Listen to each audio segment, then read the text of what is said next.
أعوذ بالله من الشيطان الرجيم. بسم الله الرحمن الرحيم. إن الحمد لله نحمد ونستعين ونستغفر ونستهدي ونعوذ بالله من شرور أنفسنا ومن سيئات أعمالنا. من يهدي الله فلا مضل له ومن يضلل فلن تجد له وليا مرشدا. وأشهد أن لا إله إلا الله وحده لا شريك له وأشهد أن محمدا عبده ورسوله بلغ الرسالة وأدى الأمانة ونصح الأمة وجاهد في الله حق جهاده حتى أتاه اليقين. اللهم صل وسلم على سيدنا محمد في الأولين وصل وسلم على سيدنا محمد في الآخرين وصل وسلم على سيدنا محمد في الملأ الأعلى إلى يوم الدين. إنك يا رب أرسلته رحمة للعالمين. اللهم ارحمنا برحمتك التي وسعت كل شيء. اللهم ارحمنا برحمتك التي وسعت كل شيء. اللهم ارحمنا يا رحمن يا رحيم برحمتك التي وسعت كل شيء. رب اشرح لي صدري ويسر لي أمري واحلل عقدة من لساني يفقه قولي. أما بعد mes chers sœurs et mes chers frères, السلام عليكم ورحمة الله تعالى وبركاته. Alors, nous sommes arrivés à la quatrième partie des noms d'Allah. Nous avons fait une introduction. Nous avons vu aussi la différence qui existait entre le nom Allah et le mot aussi Rabb, entre le Dieu et le Seigneur. Nous avons fait cette belle explication, parce qu'il est important de savoir comment on s'adresse aussi à Allah. Quand on dit Allahumma, pour faire son éloge, et Ya Rabbi, Rabbana, pour lui demander une faveur. Nous avons commencé aussi les deux premiers noms d'Allah qui sont Ar-Rahman, Ar-Rahim. Ces deux noms-là, on ne peut pas les traiter, vous savez, que dans un seul chapitre. Ça nous demande plusieurs séances. Donc on va encore continuer dans ce sens, puisque la rahmat d'Allah est tellement vaste, elle est tellement grande, elle est tellement généreuse, elle est tellement belle et magnifique qu'on doit vraiment s'en imprégner. Il faut absolument comprendre le sens de cette rahmat. Alors, j'avais terminé la semaine dernière par la signification de ce qu'est été rahma. On a été pris par l'adhan. Donc, Ar-Rahma, et il est important de savoir, parce qu'on dit Ar-Rahma, il a la Rahma, il donne de la Rahma, j'aide la Rahma, il n'a pas de Rahma aussi. Qu'est-ce que ça veut dire, quelqu'un qui n'a pas de Rahma? Quand Allah nous dit وَمَا أَرْسَلْنَاكَ إِلَّا رَحْمَةً لِلْعَالَمِينَ, et nous t'avons envoyé, en parlant de son prophète et messager Muhammad sallallahu alayhi wa sallam, comme étant une miséricorde pour l'alamin, tous les univers. Tous les univers, subhanallah. Comme si Allah Azzawajal avait envoyé justement ce prophète et messager, ce dernier prophète et messager, comme une grande miséricorde. Vous vous rendez compte, l'alamin, ça veut dire quoi? Il est une rahma pour les gens. Première rahma, c'est qui? Les musulmans. Ça a été les compagnons, les musulmans, les musulmanes, les hommes, les femmes, les croyants, les croyantes à son époque. Et il est une rahma pour nous aujourd'hui. Il est une rahma aussi pour la végétation. Il est une rahma pour les animaux. Il est une rahma pour les planètes, pour les cieux, pour la terre. Il est une rahma pour le désert. Où il allait, il était une rahma. Et jusqu'à aujourd'hui, subhanallah, on puise de sa rahma. Puisque dans le tahiyyat, Assalamu alayka ayyuhan nabiyyu wa rahmatullahi wa barakatuh, on essaye de lui rendre cette rahma, puisqu'on invoque Allah de lui accorder le bien d'Allah, le bonheur d'Allah et sa miséricorde, de lui donner plus que ce qu'il mérite. Il faut en être conscient dans ce salat, qu'on est en train de passer le salam au prophète, alayhi salatu wassalam, et qu'on invoque tous les jours. On invoque régulièrement la rahma d'Allah sur lui. Et subhanallah, ça nous fait le rappel que nous aussi, on se doit d'être rahim, pas rahman. Rahman ne concerne uniquement Allah. Allah, il est rahman dans son être. On ne parle jamais, on n'associe jamais Rahman à un être humain ou à quoi que ce soit d'autre. On peut être Ar-Rahim, Ar-Rahim, le grand miséricordieux envers ses créatures, c'est Allah. Nous aussi, on peut être Rahim. Et on se doit, subhanallah, justement, d'avoir ce bon comportement envers Muhammad sallallahu alayhi wa sallam, notre prophète et messager.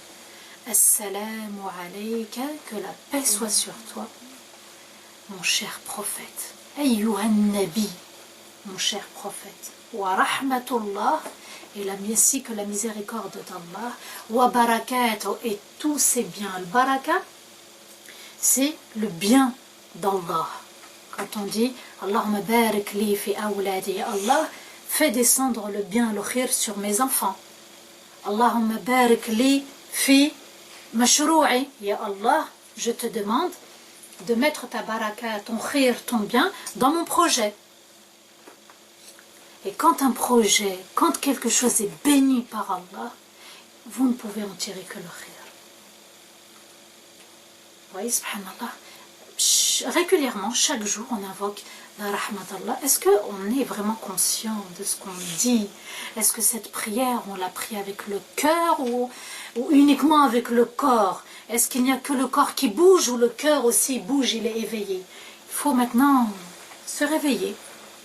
La foi, il faut la renouveler. La foi, il faut se ressourcer. La foi, subhanallah, on la puise dans la rahmat d'Allah. Et une des très belles rahmat d'Allah, subhanallah, c'est que quand on va lire le Coran, on commence par Bismillahir Rahmanir Rahim. Chaque chose qu'on entreprend, on cite le nom d'Allah, Bismillah. Souvenez-vous l'histoire de la coiffeuse de la fille de Pharaon, Rahimahullah, qu'Allah lui fasse une grande miséricorde. Ou le prophète, quand il va faire l'Isra ou le Mi'raj, quand il va monter dans les cieux, la nuit, dans le voyage nocturne, il va sentir un bon parfum. À qui appartient ce bon parfum? Celle qui a coiffé la fille de Pharaon et qui a dit Bismillah quand le peigne est tombé, parce qu'elle a cité le nom d'Allah. Pourquoi douter de la rahmat d'Allah? Pourquoi se priver de la rahmat d'Allah? Pourquoi réduire la rahmat d'Allah envers qui? Envers nous. Il faut baigner dans la rahma, il faut vivre dans la rahma, il faut être convaincu dans la rahma et il faut donner de la rahma qu'Allah nous a donnée. Notre présence ici est une rahma pour nous. Elle est une présence, notre présence ici par rapport à l'explication des noms d'Allah, c'est une rahma. La rahma descend parce qu'on est en train de mentionner notre Seigneur et le plus beau des souvenirs, c'est quand on évoque ses noms. L'excellence de la beauté et la beauté excellente des noms d'Allah. Donc, pour revenir à la signification, à la définition de la rahma, il y a le fait de donner plus que ce que l'autre attend. C'est-à-dire faire une faveur. Le prophète a été envoyé pour nous transmettre le message. Mais il a été envoyé aussi comme étant une rahma. Il a invoqué pour sa communauté. Le jour de Badr, il a invoqué, à tel point que Abu Bakr et Omar lui ont dit « Calme-toi, ya Rasulallah » Première bataille des musulmans. Et il levait les mains au ciel. Ya Allah, donne-nous la victoire. Ya Allah, donne-nous la victoire. Et il insiste. Et c'est un prophète, et messager, et la meilleure des créatures. Subhanallah, à chaque fois, il en faisait plus. Autour de lui, il en faisait plus. Il donnait plus. Et il était rahim même dans sa façon de penser, dans sa façon de donner, dans sa façon de parler. La sira du prophète, tout le long, si vous méditez, elle est une rahma pour nous. Mais à nous, justement, d'aller puiser de cette rahma. À nous d'aller chercher cette rahma. Et même si celui, parfois, qui est en face de nous, ne mérite pas plus, nous, en tant que croyants, en donner plus que ce que la personne mérite, c'est un signe de rahma. Et le croyant, il aspire à être comme ça. Et Allah Azza wa Jal, il est Rahman et il est Rahim envers justement ses serviteurs, parce qu'il connaît les besoins de chacun, les intérêts de chacun, et il va donner en fonction de chacun. Vous savez, subhanallah, il y a un très beau verset qui dit فَإِنَّ مَعَ الْعُسْرِ يُسْرًا إِنَّ مَعَ الْعُسْرِ يُسْرًا.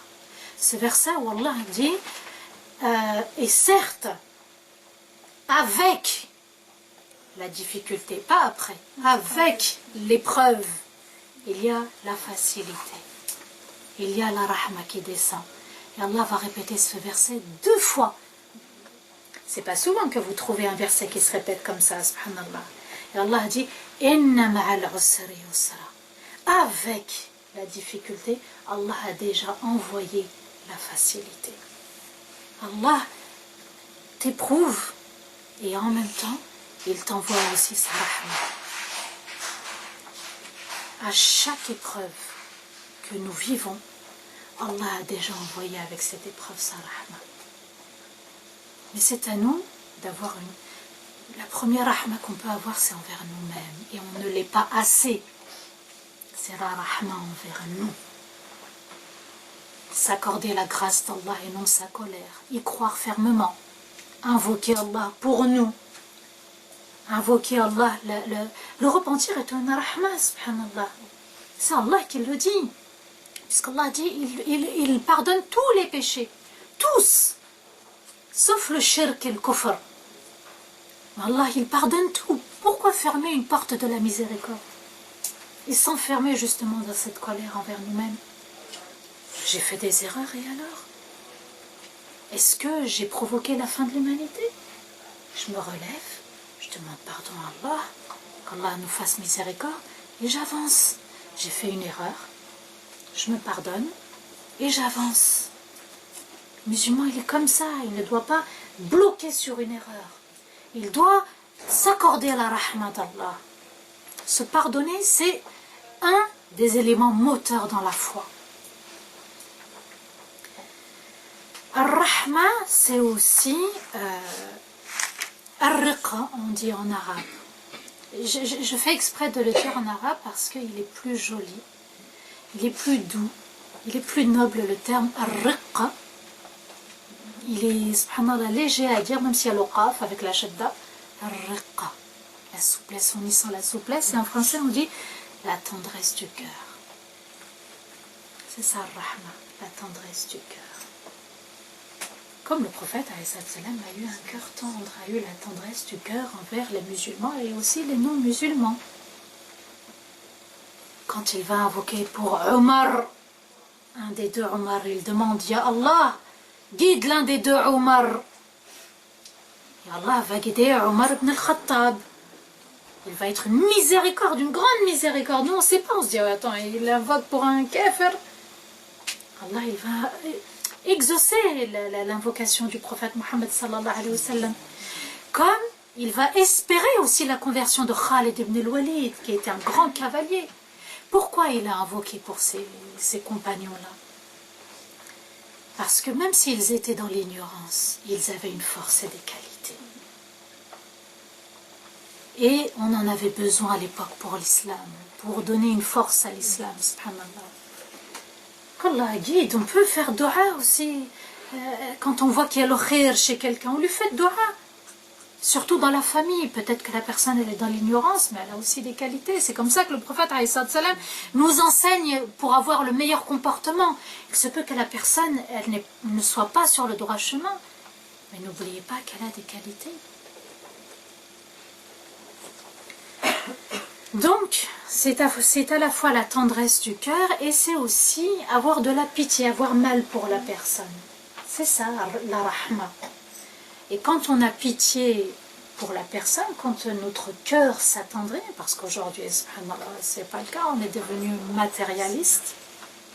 C'est pour ça qu'Allah nous demande de ne pas nous attacher au bien de ce bas monde, parce qu'il endurcit les cœurs. Le bas monde, il endurcit les cœurs et il éloigne la rahma de notre cœur. Il la fait partir. On est devenu tellement matérialiste. On aime ce bas monde on s'éloigne nous-mêmes de la rahma d'Allah. La salat est une rahma, l'invocation est une rahma, faire du dhikr est une rahma, conseiller quelqu'un est une rahma, écouter quelqu'un c'est une rahma, manger c'est une rahma. Et subhanallah, on oublie. L'adhan c'est une rahma, nous on éteint l'adhan. L'adhan est une rahma quand on le médite, subhanallah. Nous devons être miséricordieux avec nous-mêmes, envers nous-mêmes et aussi envers les autres. La rahma, on l'emploie, on est rahim, parce qu'on est dans les noms d'Allah. C'est aussi le fait d'agir en bien après avoir éprouvé cette tendresse du cœur, après avoir eu de la peine pour les autres. Donc la personne, elle agit. Soit elle va aider, soit elle va conseiller, soit elle va donner, soit elle va offrir. Offrir à la personne qui est en difficulté. Certains vont agir avec clémence pour éviter, subhanallah, qu'eux-mêmes ils n'aient à souffrir. Quand on voit, subhanallah, que nous, par exemple, parfois on est en train de manger, on voit quelqu'un passer, un mendiant, et on se dit, nous parfois on est sur un banc, on mange, et on n'a pas vu qu'il y avait un mendiant, quelqu'un, et voilà. Et pour éviter nous-mêmes d'avoir mal et de se dire, oh là là, moi je mange et pas lui, on se lève et on lui achète quelque chose ou on propose. Alors que normalement, subhanallah, si on fait vraiment avec sincérité, c'est je dois avoir mal pour lui, pas pour moi. J'ai eu mal, je me débarrasse justement de cette souffrance. Non, cette personne, elle souffre, cette personne, je vais vers elle, c'est elle qui me fait le plus mal, pas le fait que ce soit moi qui la vois dans cet état. Il y a certaines personnes aussi qui veulent être rahim, mais qui sont dans l'incapacité d'agir. C'est-à-dire, je vois des personnes pauvres, des personnes endettées, peu importe la situation, et je n'ai pas les moyens de les aider. Mais mon cœur, il a réagi. Allah, il nous demande le cœur et l'action. Alladhina amanu, qui ont porté la foi dans leur cœur, wa amilu salihat, et qui ont agi. Mais mon intention, elle était bonne. Allah, il me récompensera selon mon intention. Troisième catégorie de personnes, c'est le fait d'éprouver justement de la peine, de la pitié envers la personne qui est dans le besoin, et sans pouvoir agir. Je prends l'exemple des Rohingyas. Voilà. Comment agir? J'aurais aimé justement les aider, mais je ne peux pas. Mes frères à Guantanamo, personne n'est au courant de ce qui se passe. On a eu certaines vidéos, voilà. Mais concrètement, les aider concrètement, voilà, il y a un obstacle, je ne peux pas le faire. Mais mon cœur a réagi, il a été rahim. Une autre catégorie de personnes, c'est que il arrive qu'on trie les personnes. Un tel est dans le besoin, un tel n'est pas dans le besoin. Vous voyez, parfois on va se mettre à juger au moment de la zakat, quand on va reverser la zakat. On se dit, voilà, telle famille est dans le besoin, telle autre non. Vous voyez, subhanallah. Mais Allah, lui, il offre à toutes ses créatures. Il ne choisit pas. La rahma, elle descend sur tout le monde. Elle descend sur tout le monde. Allah, il ne choisit pas. Après, il va privilégier certaines personnes par rapport à d'autres. Et quand Allah nous apporte le beau temps, quand on vit, Inch'Allah, on a eu le soleil aujourd'hui, on a eu le beau temps. Allah, il n'a pas choisi. Il a offert le soleil à tout le monde. Hein? La nuit, quand elle tombe sur tout le monde. La pluie aussi, subhanallah. Vous voyez? Mais l'être humain, lui, parfois, il sépare, il choisit, il n'offre pas à celui qui est juste devant lui. On est comme ça, c'est l'être humain. Et cinquième catégorie de rahim, c'est apporter sa générosité selon le besoin de la personne. Tu n'aurais pas 20 euros, oui j'ai 20 euros, je te les donne, alors que peut-être que j'aurais pu donner 50. Vous voyez, subhanallah, l'être humain, comment il imite la rahma, subhanallah, alors qu'Allah, quand il donne, et le verset nous le dit, فَإِنَّ مَعَ الْعُسْرِ يُسْرًا إِنَّ مَعَ الْعُسْرِ يُسْرًا. Les savants ont expliqué que quand une épreuve arrive, Allah fait descendre deux facilités, pas qu'une. Allah, quand il veut te donner, parfois, subhanallah, tu as fait sadaqa, tu as fait un chèque de 100 euros, alors, quelques jours après, subhanallah, on te donne 1000 euros. Allah, il multiplie. Et c'est ça, la grandeur d'Allah. On peut être Rahim, mais Ar-Rahim, le grand miséricordieux, c'est Allah. Et puis, parmi ces miséricordes, subhanallah, vous savez, Allah, il nous a demandé de nous couvrir, de nous voiler. Et il nous a offert différentes couleurs, différents types de tissus. Ça fait partie de la rahma d'Allah. Allah, il nous a dit « Koulou wa sharabu ». Allah, il nous a dit « Mangez et buvez ». Et au niveau de la nourriture, vous avez différentes cuisines. La cuisine asiatique, la cuisine indienne, la cuisine pakistanaise, la cuisine marocaine, la cuisine française. Subhanallah, Allah, il a varié. Et c'est comme ça, subhanallah, le musulman, il doit voir la grandeur d'Allah dans chaque chose. Les fruits et les légumes, par exemple, l'été, voilà, vient de passer. On a eu, machallah, du melon, des cerises, des fraises, des framboises, de la pastèque, il y a de tout. Parce que, pourquoi?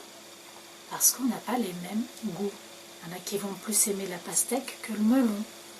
Et Allah, il sait qu'il y en a qui vont aimer et pas d'autres. Ça fait partie de la rahmat, de la grande générosité d'Allah Azza wa Jal. Allah nous dit de méditer chacun de ces signes.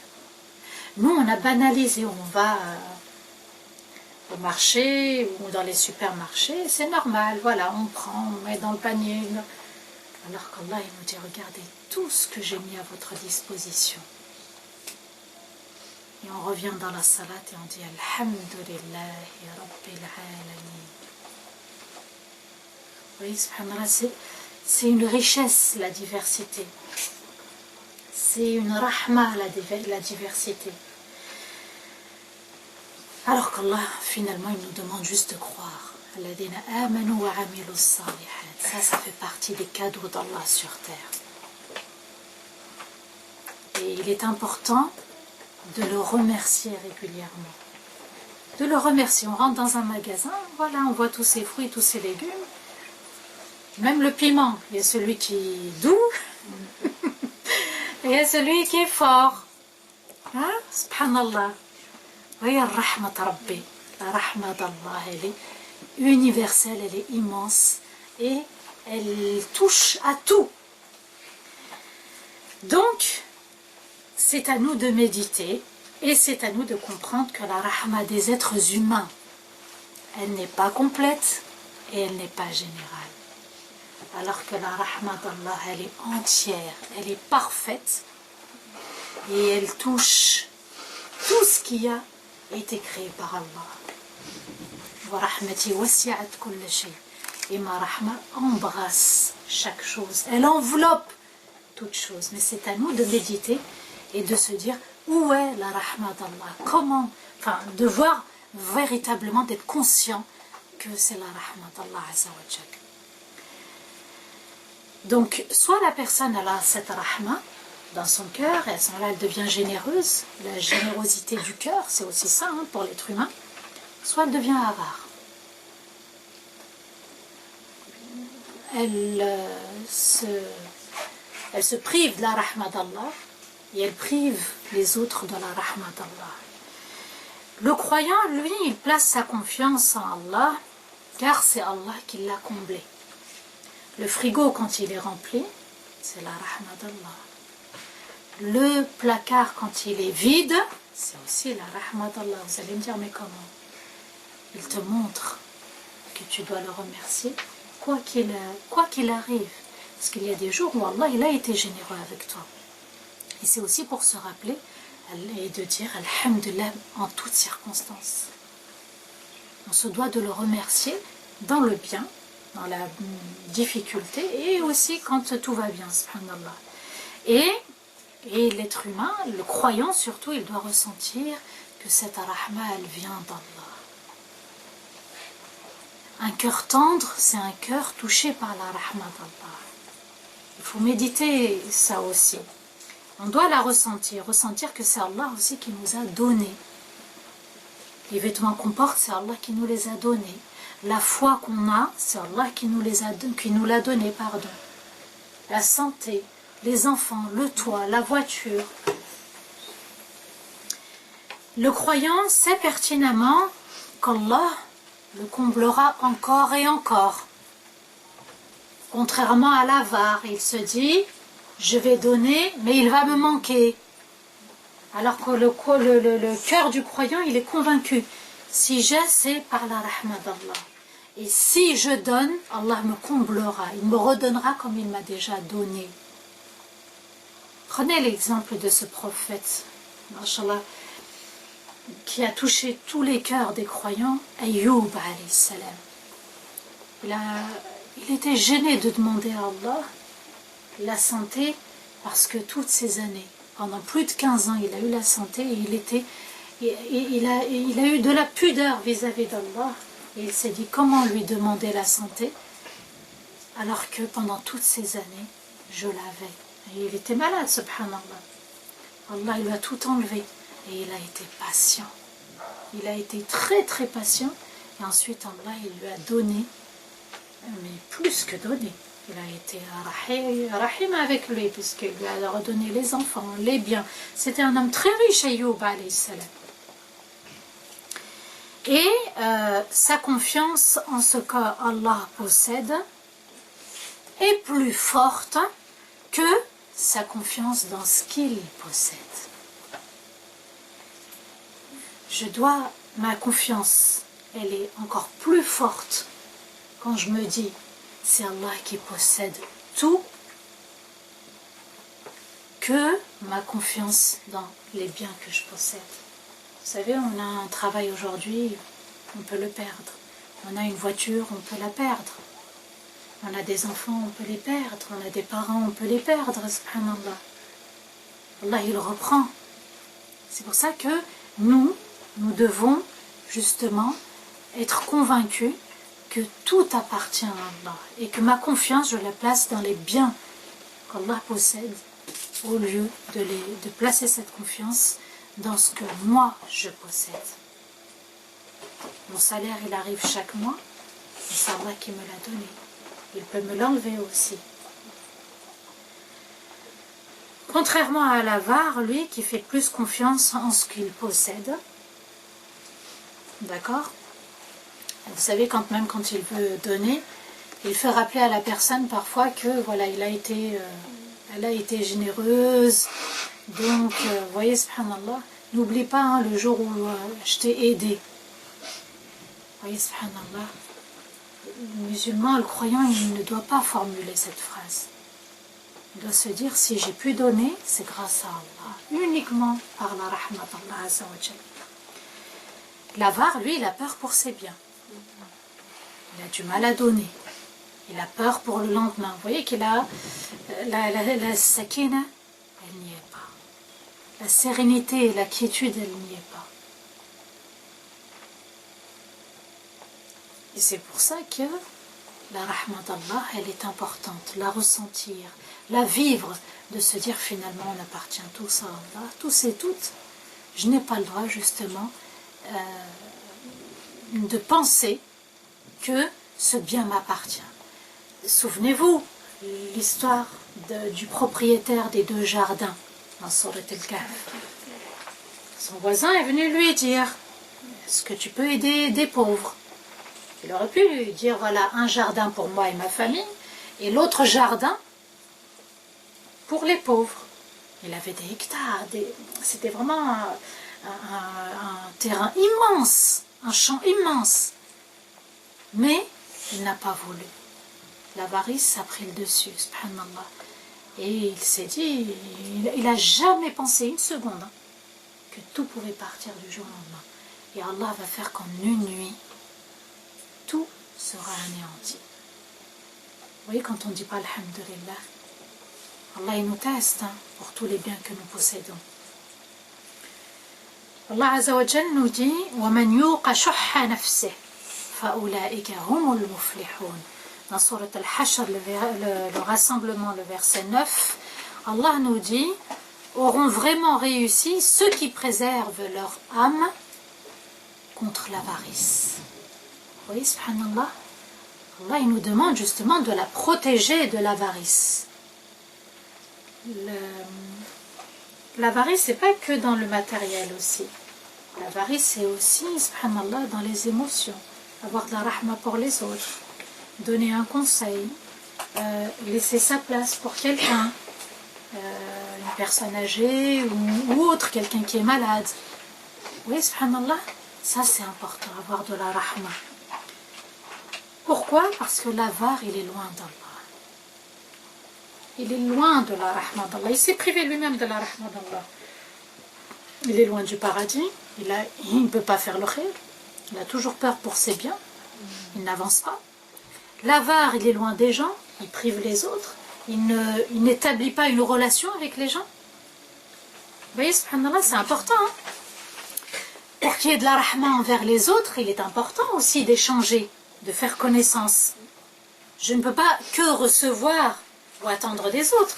Si je ne crée pas du lien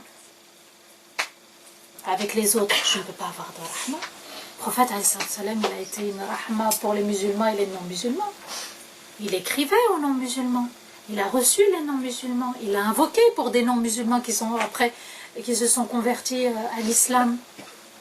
Vous voyez, pour avoir de la rahma, il faut communiquer avec les autres. Il faut échanger, dialoguer aussi avec les autres. Et l'avare, il est proche de l'enfer. Loin d'Allah, loin des gens, loin du paradis. Et à ce moment-là, il est proche de l'enfer. Contrairement à la personne qui a de la rahma, elle est proche d'Allah. Elle est proche des gens, elle est proche donc du paradis et loin de l'enfer. Allah Azza wa Jal nous dit dans la sourate Les Murailles, à l'A'raf, verset 56, وَادْعُوهُ خَوْفًا وَطَمَعًا إِنَّ رَحْمَةَ اللَّهِ قَرِيبٌ مِنَ الْمُحْسِنِينَ. وَادْعُوهُ, et invoquez-le. Comment? خَوْفًا وَطَمَعًا, avec crainte et dans l'espoir de sa miséricorde. Oui, subhanallah. Allah Azza wa Jal dit, c'est la suite du verset, c'est qu'un verset, verset 56, Inna rahmatallah, certes, la grâce d'Allah, la clémence d'Allah, la miséricorde d'Allah, si on traduit mot pour mot, c'est est proche de ceux qui cherchent l'excellence. Mais quand vous regardez le tafsir, ça ne se traduit pas comme ça.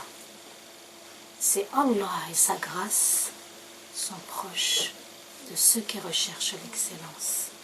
On dit Ar-Rahma, c'est féminin en arabe. Et Allah, dans ce verset, va dire Qaribun. Normalement, au féminin, c'est Qaribatun. Il y a le T à la fin. Allah va dire Qaribun. Pourquoi? Parce qu'Allah est proche ainsi que sa miséricorde. On peut être touché par la rahma d'Allah. Mais la rahma sans justement Allah, le plus fort, le plus important, c'est d'être proche d'Allah. Donc, certes, Allah et sa miséricorde, c'est comme ça qu'il faut le traduire, sont proches des gens qui cherchent l'excellence. Et on avait vu plusieurs fois, qu'est-ce que le muhsinin? Le muhsinin, c'est ceux qui recherchent l'ihsan, l'excellence dans la foi. Vous voyez comme quoi l'islam nous pousse à l'excellence. L'islam nous pousse à être des musulmans forts. L'islam nous pousse au meilleur. L'ihsan, an ta'bud Allah ka'annaka tara, c'est d'adorer Allah comme si on le voyait. Et j'espère qu'on pourra le voir après le jour du jugement, après le paradis, subhanallah. Et à ce moment-là, on pourra le voir. Mais aujourd'hui, on ne peut pas le voir. An ta'bud Allah ka'annaka tara, fa in lam takun tara. Si tu es dans la capacité de le voir, alors sache qu'il te voit, alors sache qu'il t'observe. Ressentir la présence d'Allah dans toutes choses, ressentir la présence d'Allah quand on l'invoque. Invoquer Allah avec un cœur absent, Allah ne t'écoute pas. Donc, c'est une rahma quand le cœur est présent. On attire la rahma d'Allah. Allah se rapproche de nous quand on agit avec le cœur. Donc, une action avec l'absence du cœur, la rahma d'Allah ne nous touche pas. C'est important d'agir uniquement avec le cœur. Revoir son intention quand on agit, quand on écoute, quand on conseille, quand on va au travail, dans la famille, de partout. Revoir sa sincérité. C'est pour ça que j'ai lié les noms d'Allah par la suite avec le chapitre de la sincérité. Vous voyez que l'adoration d'Allah, elle est en continu et la notion de sincérité, le principe de sincérité, c'est un principe qu'on doit vivre et vivre à chaque instant. Revoir sa sincérité. On peut être sincère au début, ne plus l'être par la suite. Donc vous voyez que Allah et sa miséricorde sont proches de ceux qui l'invoquent avec crainte, mais aussi avec l'espoir de sa miséricorde. Le prophète alayhi salatu wassalam a dit Ar-Rahimoun yarhamhumur Rahman. Irhamu man fil ard yarhamukum man fis sama. Il est très fort ce hadith, retenez-le bien. Ar-Rahimoun, ceux qui témoignent de leur rahma, qui agissent avec rahma. Le très miséricordieux, Rahman, le très miséricordieux, leur fera miséricorde. Ça n'est pas fini. Irhamu man fil ard yarhamukum man fis sama. Agissez avec miséricorde sur terre, c'est-à-dire envers tout le monde, toutes les créatures. Yarhamukum man fis sama. Alors, ceux qui sont dans les cieux vous feront miséricorde. Allah et ses anges. Ils invoqueront la rahma d'Allah pour nous. Vous voyez, subhanallah, choisir toujours le comportement clément, le meilleur comportement. Le meilleur comportement, subhanallah, le prophète alayhi salatu wassalam a dit, celui qui agit justement avec un bon comportement, comme Allah et son prophète aiment, pas comme moi j'aime. Hein. C'est pas le comportement que j'ai choisi en disant c'est le bon comportement, le meilleur. Comme Allah et son prophète alayhi salatu wassalam aiment, à ce moment-là, le prophète alayhi salatu wassalam dit, on sera comme celui qui jeûne toute la journée et qui prie toute la nuit. Tout ça juste avec le bon comportement, subhanallah. Vous savez, on fait l'erreur parfois, quand on choisit notre conjoint, de se dire, ah moi, il est pratiquant, ça me suffit. Le comportement, le bon comportement. Oui, la religion, c'est le bon comportement. On aime qui? Ceux qui ont un bon comportement. Donc l'amour vient quand? Avant ou après? Après. Mon mari, il a un bon comportement, je vais l'aimer encore plus. De jour en jour, il a un bon comportement, je vais l'aimer encore plus. L'amour est un résultat du bon comportement. Et nous, on a placé l'amour avant. Voilà. Oui, le bon comportement, c'est avant. Nous, on a placé, comme dit le dicton arabe, et il fait toujours « Je t'aime, tu m'aimes, et mon chameau aime ta chamelle ». C'est-à-dire tellement on s'aime que même nos chameaux, ils s'aiment entre eux. Oui, subhanallah. Jusqu'où on va? Non, le bon comportement, il pousse l'autre à fortifier justement l'amour et la relation. Le bon comportement vient avant. Et c'est pour ça, subhanallah, qu'Allah a dit, qu'on verra, Inch'Allah, juste après pour le couple, mais bon, je vais l'aborder maintenant. وَجَعَلَ بَيْنَكُمْ مَوَدَّةً وَرَحْمَةً. Pour le verset concernant le couple, Allah il dit, et il a placé entre vous. وَجَعَلَ بَيْنَكُمْ, entre vous. Al-mawadda, l'affection, l'admiration. C'est quoi? C'est aussi le fait, peut-être que tu m'as blessé, tu t'es mal comporté, mais je ne vais pas aussi rendre le mal par le mal. La rahma, c'est de rendre le bien, même si on a mal agi envers nous. C'est ça. Et Allah il dit, et aussi la rahma entre vous. Ça veut dire quoi? Ça veut dire que même si un jour il y a une mésentente, il y a un problème, un conflit, moi je dis pas conflit, je dis épreuve, il y a une épreuve entre vous. S'il y a une épreuve, eh ben au moins de garder le respect, de ne pas dépasser la limite d'Allah, ne pas rendre le mal par le mal. Et c'est ça le mawadda wa rahma. Allah il n'a pas dit wa ja'ala baynakum al-hubb. C'est pas l'amour, c'est le mawadda wa rahma, l'admiration. Quand on est dans l'admiration, on voit les qualités. Le croyant, c'est comme ça qu'il agit. Chez les autres, il doit voir les qualités, que les qualités. Il ne fait pas attention aux défauts. Parce que si on projette notre regard sur les défauts des autres, on va vers la fin de l'humanité entière, tout entière, subhanallah.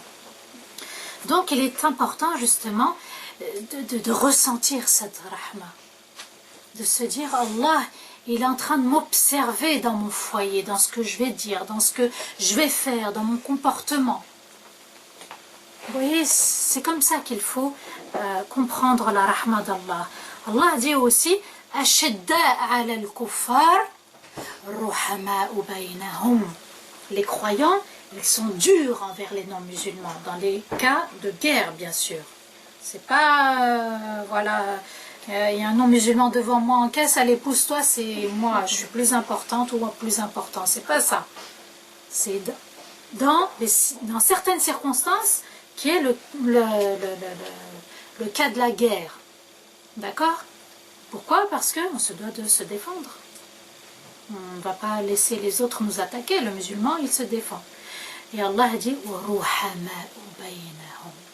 et il se comporte avec rahma entre eux. Entre eux, il y a de la rahma. Mais entre nous, malheureusement, il n'y a plus de rahma.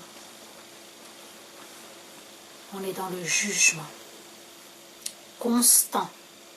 On ne pointe que les erreurs des autres et on oublie que la personne, elle nous a fait du khayr. Qu'elle a, à un moment donné, très bien agi. Mais c'est comme ça, l'être humain, qu'est-ce que vous voulez, subhanallah. Il est important de réformer son cœur, de le réformer, de renouveler cette foi. Et il est important aussi de mettre Allah au centre de tout. Finalement, qu'est-ce que je recherche dans cette relation? Qu'est-ce que je recherche quand je juge l'autre? Est-ce qu'Allah aime? Est-ce qu'Allah apprécie? Est-ce que c'est un comportement de rahma que j'ai? Parce qu'Allah nous dit ruhama'u baynahum. C'est ça, rahma. C'est peut-être que la personne, je dois la juger comme elle doit être jugée, mais non. Je lui trouve des circonstances, je lui trouve des excuses, je lui accorde la présomption d'innocence. Toujours, subhanallah, c'est comme ça. La personne, elle se doit d'avoir une chance. On n'a pas à juger. Nous, subhanallah, on est comme les cow-boys. On a les mains sur les revolvers, les deux mains, et on essaye de tirer sur tout ce qui ne va pas. Alors que le musulman, non. Entre eux, il doit avoir ce comportement de rahma. Que voulez-vous, le matériel a pris le dessus, et subhanallah, le matériel a entaché, a enveloppé le cœur. Il y a beaucoup de taches noires, subhanallah. on n'a plus de rahma, même sur internet. Dès que vous prenez votre téléphone, subhanallah, ayez de la rahma, même avec son téléphone, hein, qu'est-ce qu'on va faire dedans? Avoir de la rahma, ne pas être dans le jugement, parce que vous n'avez pas vu, subhanallah, ne pas remarquer que dans les commentaires, dès qu'on peut faire un commentaire, comme la personne n'est pas en face, on se permet. On se permet, on n'a plus de rahma. Quand on voit la personne, on est gêné. Mais quand on ne la voit pas, subhanallah, il n'y a plus de pitié. Il n'y a plus de rahma. Donc c'est une rahma aussi de s'éloigner des réseaux sociaux. Hein? Voilà. On s'éloigne un peu des réseaux sociaux, de ce téléphone. C'est une rahma de s'éloigner. Parce qu'on rentre dans un système qui veut que...